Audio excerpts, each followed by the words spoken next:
दोस्तों, इस विश्लेषण में हम एक ऐसी कहानी से शुरुआत करने वाले हैं जो शायद आपको अपनी सी लगेगी। एक शहर में आरव नाम का एक लड़का रहता था। अब आरव बहुत ही धार्मिक किस्म का इंसान था। उसका रूटीन बिल्कुल फिक्स था। हर सुबह उठकर मंदिर जाना, हर सोमवार शिवलिंग पर जल चढ़ाना और हर शुक्रवार लक्ष्मी जी के आगे दीप जलाना। उसे पूरा यकीन था कि भगवान अलग अलग बाहरी जगहों पर बैठे हैं, कभी लक्ष्मी बनकर कमल पर, कभी शिव बनकर कैलाश पर, कभी पत्थर की मूर्तियों में, तो कभी किसी तीर्थ के जल में। बेसिकली वो लगातार बिना थके बाहरी प्रतीकों में ही शांति और ईश्वर को ढूंढ रहा था। तो एक दिन क्या होता है, आरव की मुलाकात एक बड़े ही शांत और ज्ञानी संत से हो जाती है। संत ने उसे देखा, मुस्कुराए और पूछा, बेटा तू भगवान को कहाँ ढूंढता है? जैसे ही आरव ने मंदिर, मूर्ति और तीर्थ की अपनी लिस्ट सुनाई, संत ने संत कबीर की एक अत्यंत गहरी और थोड़ी उलझा देने वाली पहेली उसके सामने रख दी। उन्होंने कहा, केशव के कमाला हुई बैठी, शिव के भवन भवानी, पंडा की मूरत हुई बैठी, तीरथ में भई पानी। अब ये सुनकर आरव पूरी तरह से उलझ गया। ये पहेली दरअसल इस बात पर एकदम सीधा प्रहार करती है कि कैसे हम और आप बाहरी भ्रम में फंसकर जो असल सच्चाई है उससे कितनी दूर भागते रहते हैं। अब आप सोच रहे होंगे कि आखिर ये उलझन पैदा ही क्यों होती है। इसे समझने के लिए ना हमें पहले माया को समझना होगा। कबीर ने माया को महाठगिनी यानी सबसे बड़ी धोखेबाज कहा है, और बिल्कुल सही कहा है। माया क्या करती है? वो अपने 3 गुणों का जाल लेकर घूमती है और बड़ी मीठी मीठी बातें बोलकर एक साधक को यानी हमें इस बाहरी भौतिक दुनिया में उलझाए रखती है। इस माया की वजह से ही ये जो बाहरी दुनिया है और जो इसके प्रतीक हैं, वही हमें सबसे बड़े और अंतिम सत्य लगने लगते हैं। यही वजह है कि इंसान ईश्वर को अपने भीतर ढूंढने के बजाय यहाँ वहाँ पूरी दुनिया के मंदिरों और तीर्थों में भटकता रहता है। चलिए, संत ने आरव को इस पहेली का जो पहला हिस्सा समझाया उसे डिकोड करते हैं। केशव की कमला हुई बैठी। आमतौर पर जब हम कमला यानी लक्ष्मी जी के बारे में सोचते हैं तो दिमाग में क्या आता है? पैसा, बाहरी धन, संपत्ति, सोना चांदी, राइट? परंतु संत ने समझाया कि असली कमला तो आपके भीतर की शांति, संतुलन और गहरा संतोष है। जब आपका मन एकदम शांत और संतुष्ट होता है ना, वही सच में लक्ष्मी है। जब हम लालच में होते हैं तो वहां लक्ष्मी नहीं होती, बस एक कभी न खत्म होने वाली असंतुष्ट इच्छा होती है। यहाँ केशव हमारी चेतना यानी हमारी कॉन्शियसनेस है और कमला हमारी आंतरिक शांति।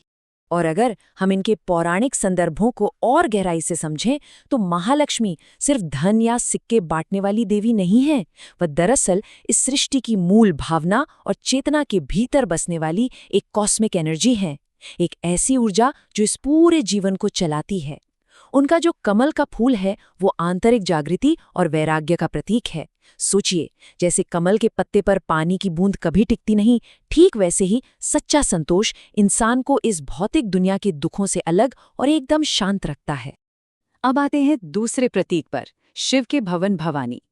संत ने आरव को बताया कि इस एक लाइन में पूरा का पूरा दार्शनिक ढांचा छिपा हुआ है।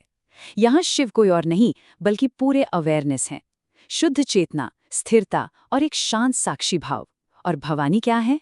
वो है हमारी जीवन ऊर्जा, हमारी भावना और परिवर्तन की डायनामिक, गतिशील ऊर्जा।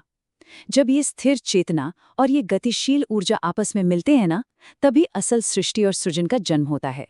एक के बिना दूसरा अधूरा है। पर हम क्या करते हैं? अक्सर हम शिव को किसी बहुत दूर फिजिकल पहाड़ जैसे कि कैलाश पर ढूंढने निकल पड़ते हैं। कितनी अजीब बात है ना।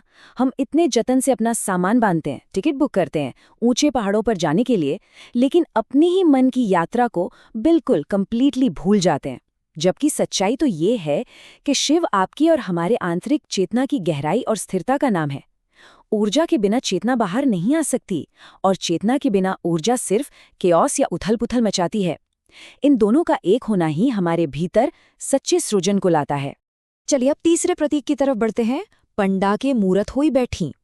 यहाँ परमा संहिता जैसा हिंदू आइकनोलॉजी का इतना प्रामाणिक ग्रंथ भी यही बताता है कि देखिए, मनुष्य का जो मन है ना, वो बहुत चंचल है। उसके लिए बिना किसी आकार या फॉर्म के ध्यान लगाना लगभग असंभव है। इसलिए मूर्ति पूजा एक शुरुआती बिंदु, एक स्टार्टिंग पॉइंट के रूप में बहुत जरूरी है। ये मूर्ति उस ईश्वर तक पहुंचने का एक साधन है, एक सीढ़ी है, पर ये अपने आप में अंतिम मंजिल नहीं है। तो इसका मतलब ये नहीं कि पत्थर की मूर्ति गलत है, बिल्कुल नहीं। मूर्ति दरअसल एक लोकस है, यानी ध्यान केंद्रित करने का एक स्थान।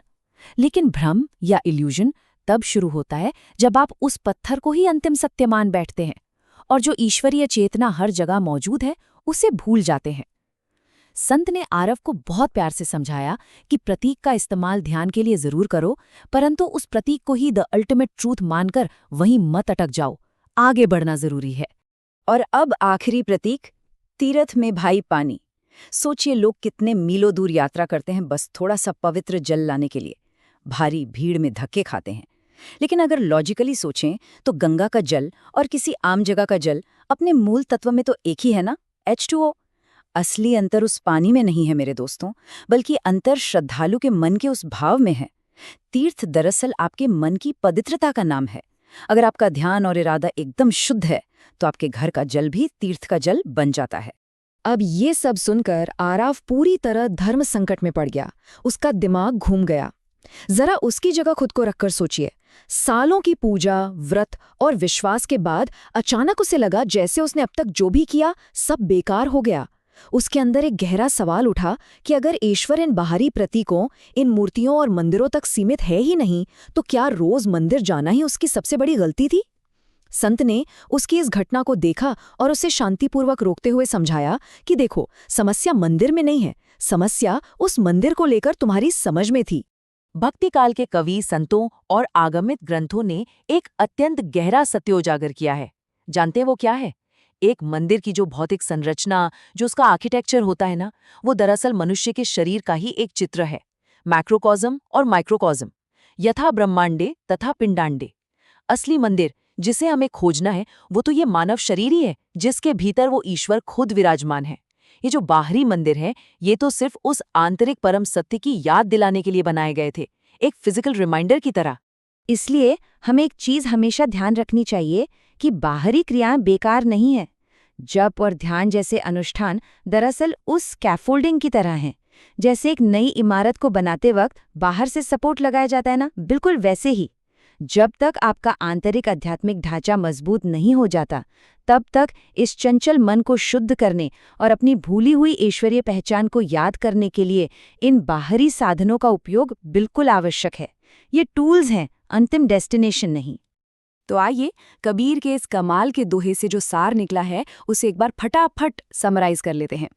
कमाल का दरअसल अर्थ है आपका आंतरिक संतोष और संतुलन। भवानी का अर्थ है आपके भीतर की वाइटल एनर्जी, जीवन की शक्ति। मूर्ति एक प्रतीकात्मक साधन है जिससे ध्यान को फोकस किया जा सके। और तीर्थ का असली मतलब है आपके इरादों और भावनाओं की आंतरिक पवित्रता। जब हम इन एक्सटर्नल चीजों को उनके इंटरनल आध्यात्मिक रूप में समझ लेते हैं, बस तभी उस धोखेबाज माया का पर्दा हमारी आंखों से हटता है। इस ज्ञान के मिलने के बाद ना आरव के जीवन में एक गजब का बदलाव आया। उस दिन जब वो मंदिर गया तो पहली बार उसने चीजों को अलग ढंग से देखा। इस बार मंदिर की सीढ़ियां चढ़कर उसने अपनी आंखें बंद कर लीं। ना उसने किसी मूर्ति की तरफ देखा, ना वहां की भीड़ को। वो बस अपने भीतर उतर गया और अपने जीवन में पहली बार उसे एक ऐसी गहरी शांति, एक ऐसी स्थिरता और ईश्वरीय आनंद का अनुभव हुआ जो हमेशा से, बिल्कुल हमेशा से उसी के भीतर मौजूद था। उसे बस अपनी दिशा बदलनी थी। अब इस पूरे विश्लेषण को समझने के बाद एक अत्यंत गहरा सवाल हम सबके सामने आकर खड़ा हो जाता है। धर्म का मूल उद्देश्य कभी भी ईश्वर को बाहर ढूंढना था ही नहीं, बल्कि अपनी ही आंतरिक चेतना को पहचानना था। तो अगर अंतिम सत्य, वो परम ईश्वर, हमेशा से हमारे इस शरीर रूपी मंदिर में ही विराजमान रहा है, तो फिर आखिर हम पूरी जिंदगी कहाँ और किसको बाहर ढूंढने में बिता रहे हैं? ये एक ऐसा प्रश्न है जिस पर हम सभी को पूरी ईमानदारी से विचार करना चाहिए। चलिए, इस विचार के साथ हम इसको यहीं रोकते हैं।